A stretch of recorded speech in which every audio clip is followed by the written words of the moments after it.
Today we're getting into the latest Tesla news, including Tesla's new Model 3 battery, a Tesla App Store likely on the way, updates to the Tesla app itself, and more, so let's get into it.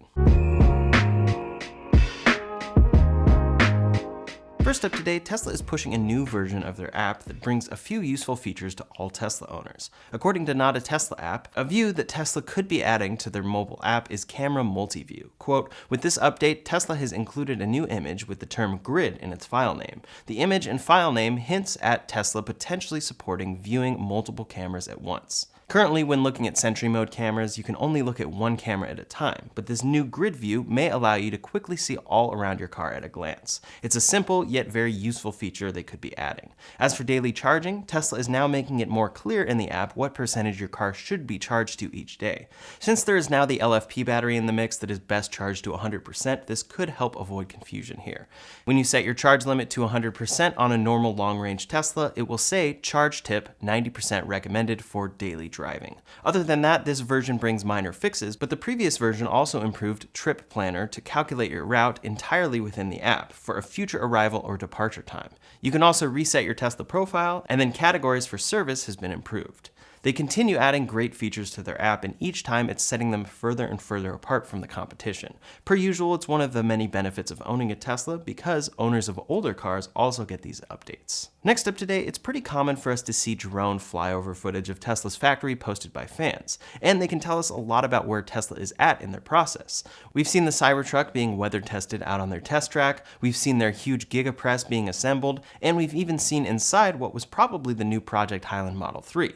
In Shanghai, though, they've reportedly strengthened their aerial control. According to a local drone pilot, drone flying has been restricted since June 1st this year. The pilot has said the flight height for drones is limited to 30 meters around the plant, and he reported signal interference. In a video he posted, the drone takes off 1.2 miles from Giga Shanghai, but as he tries to get closer, the remote loses the picture transmission signal and the screen goes gray. He predicts that this might be due to rigorous testing of Tesla's Project Highland Model 3.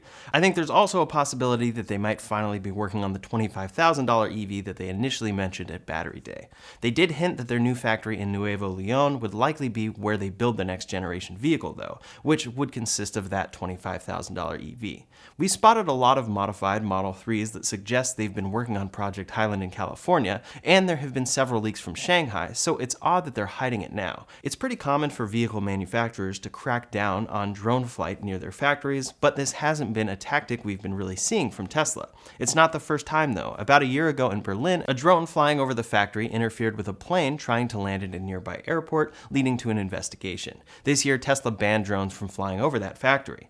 Whether these two events are necessarily related is unclear, but it does seem plausible that Tesla could just be trying to avoid any additional disturbances like that. In any case, if this relates to the Project Highland Model 3 in testing, it coincides with an update we have on that car. When that car finally releases, it is now rumored to have a new CATL M3P LFP battery that should give the base model a longer range. CATL is one of Tesla's main battery suppliers, especially for vehicles produced at Gigafactory Shanghai. According to a report from a tech blog in Asia, the Model 3, quote, will be upgraded from 60 kilowatt hours to 66 kilowatt hours using a new lithium iron phosphate battery. This should both increase the energy density of the LFP battery and decrease costs. Higher material efficiency is good news both for Tesla and the environment, even if the range boost is only a few miles. 6 kilowatt hours is pretty significant though. It could end up being more than that though, and that would make the base Model 3 even more enticing, especially considering you're able to get 100% of your range each day with LFP chemistry. We'll have to see though. Even before this new Model 3 launches though, Tesla seems to be doing well in China. It's not the same story as it is in other markets though. China is home to the largest EV market in the world, and competition from local companies is increasing. Tesla's market share is expected to decrease from 16% to 13% even though their sales volumes are increasing. Tesla is on track to deliver 155,000 vehicles in China this quarter, which is a 13% increase from their previous record quarter. Overall, they're doing great. A Model 3 refresh is welcome in the US, but there still aren't many competitors to that car here. The first true one is the Hyundai Ioniq 6, but most cars on the horizon in the US are crossover SUVs or massive trucks. Over in China, though, Tesla has a number of competitors, including Chinese companies NIO and XPeng. This refresh, even though it comes to both markets, could be much more necessary for Tesla's success with the Model 3 in China, and could be a sign that Tesla's growing competition over in China is great for customers worldwide. Them being pushed to improve the Model 3 in China means we're going to see these improvements in the US. Of course, this goes both ways, but it's exciting to see these updates nonetheless. For the refreshed Project Highland Model 3, it could bring a ton of upgrades and an increased range for the base model. Rumor has it as well that it will stay the same price. Next up today, Tesla is adding a new option to manage third-party applications to users' online profiles, which could be indicating that official support for third-party apps may be coming soon. That would provide a more privacy-conscious way to let other services access your vehicle. These would be services that have developed apps specifically for it. It's separate from the apps that are already in your vehicle, like Spotify and Netflix, and supposedly separate from the Tesla App Store that's been rumored as far as we can tell. The option is located within the security options alongside multi-factor authentication in profile settings. The new third-party apps section looks to be where you can manage access to selected third parties. This is great for current functionality, but this could definitely be the precursor to Tesla adding an official Tesla App Store, which Tesla seems to have been working on since 2012 when they launched the Model S. In 2016, Elon said they were planning to move to app mirroring from a smartphone to the center console instead. That would have been similar to Apple CarPlay, where your phone is responsible for displaying information on the car's display instead of the car itself. Meanwhile, Tesla's built-in interface has gradually started to look more and more like an app store, as they add games and features with software updates. This isn't as customizable as an app store by any means, though, because you're just given the apps whenever they release them. Tesla is also the last line on the development there, which is likely what causes delays in updates for certain apps. For example, Apple Music integration is great, but quite a bit buggy. Apple would have likely fixed that in their own version by now, but it's less important to Tesla as a whole. In 2019, Elon mentioned an Apple-like app store, but there weren't any updates for several years. It was reported in February of last year that they were in active development for this software, and people were saying at the time that it was going to be rolled out even before the Cybertruck. One fan even designed a concept of what the store would look like, taking design inspiration directly from the App Store. It looks great.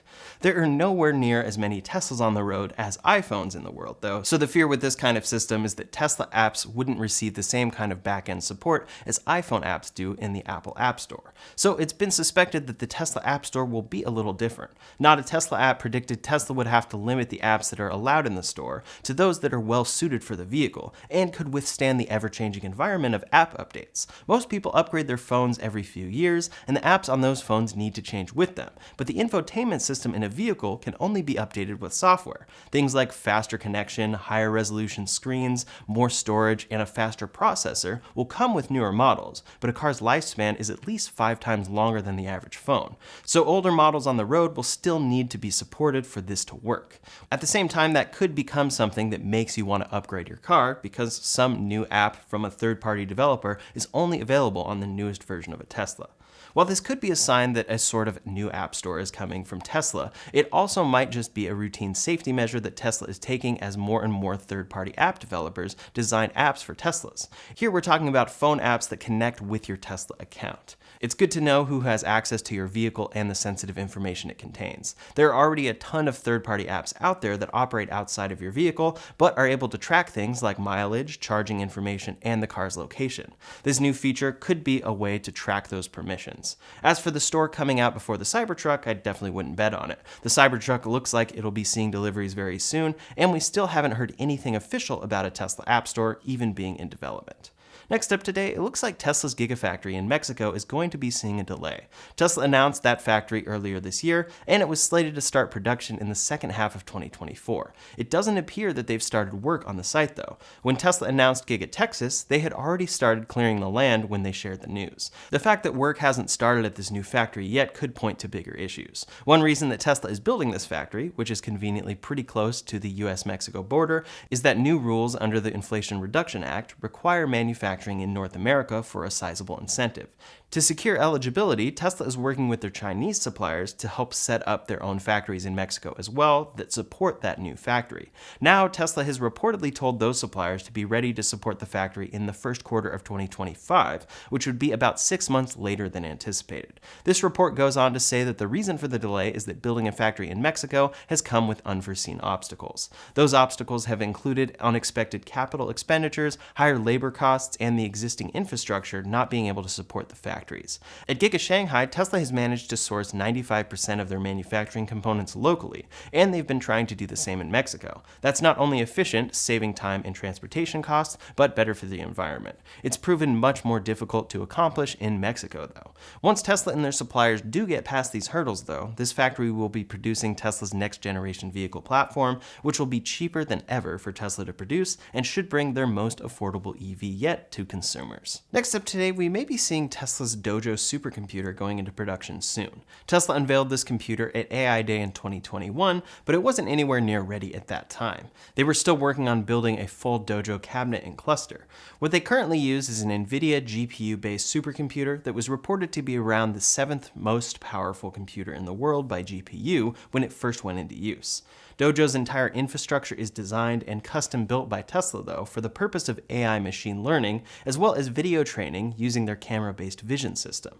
The new Dojo system is expected to improve vision drastically when it's released, since they're designing it from the ground up to work together. It'll increase their capacity to train neural nets using video data, which will be a huge step for FSD. At their last AI Day in 2022, Tesla gave some updates as to the progress that Dojo has made, which included having a full system tray. The next step was to have a full cluster, which they said would be ready by Q1 of this year. We didn't hear about Dojo going into operation by that deadline, but they did recently make an exciting announcement. On their new Tesla AI Twitter account, they give regular updates on their AI progress, and they posted this chart that says it'll be starting production next month. It looks like they'll continue adding trays and cabinets to the system until the cluster becomes the 5th most powerful supercomputer in the world by January of next year. The more the system learns from real driving data captured by Tesla's vehicles, the more powerful the system will become. Tesla Vision has also been used in their vehicles for a while now, so they already have a huge database of real-world driving scenarios to jumpstart the system.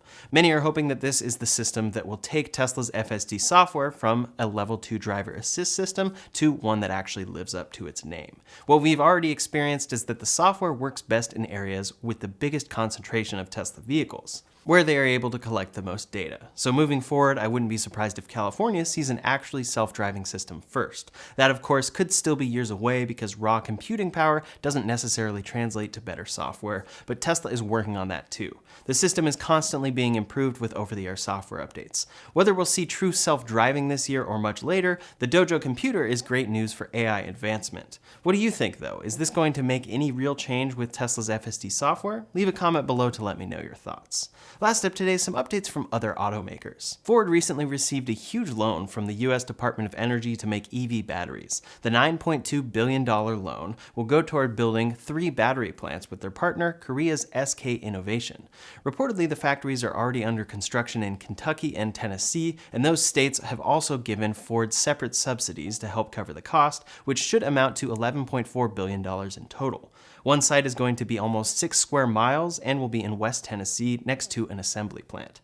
The other 2 will be at their new Blue Oval SK battery park in central Kentucky. In total, they plan to generate 129 gigawatt hours of battery cells per year to support their goal of manufacturing 2 million EVs per year by 2026. Chevy is beginning to roll out the Silverado EV, and many have been able to take it out for some test drives. It has the same size battery as the Hummer EV, but gets an impressive estimated 450-mile range. With a massive 200 kilowatt hour battery pack, it weighs in at 8,500 pounds. That's at least 2,000 pounds heavier than we expect the Cybertruck to be. The Hummer EV also has a 329-mile range, but it also weighs about 1,500 pounds more with basically the same battery. When towing, the Silverado's range is reportedly cut in half though, so it makes sense for them to do whatever they can to make this truck a viable option. By itself, it gets a 0 to 60 in about 6 seconds, and then when towing 10,000 pounds, that increases to about 11 seconds.